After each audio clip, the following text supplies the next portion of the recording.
के पन्ना पलटी पलटी पवनों हमें गो अजब बात। हिंदू पर मुगल, मुगल पर अंग्रेजवा कई के गजब घात। ले लिहिले रहुए भारत के शासन अपना हथवा जेहि दिन। ओ दिन से भारत वासिन का सहे के पड़त रहुए दुरीदन।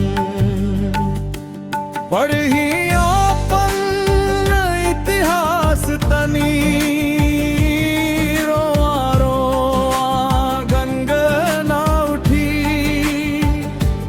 पीढ़ पीढ़ के दर्द कहानी नस नस राउर झंझना उठी। ऐसन तैसन दुरीदन भैया सुन देहिया अब हूँ सिहरी उठे।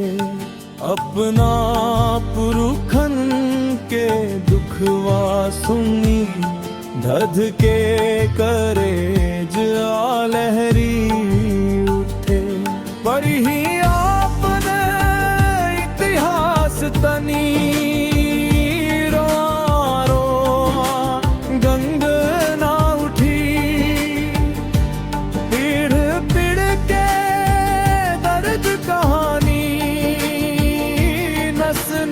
राउर झंझना उठी।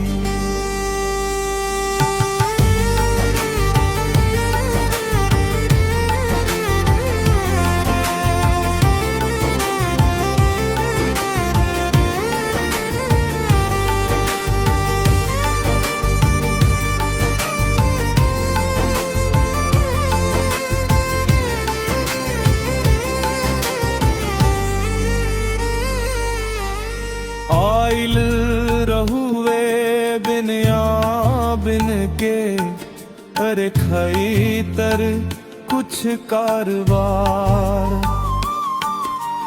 देखते देखत में बिन बैठल एक दिन निहवा के साहूकार।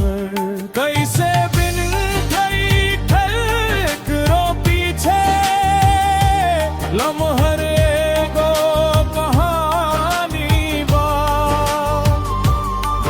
इतिहास के पन्ना पन्ना पर भूकरिया दाग निशानी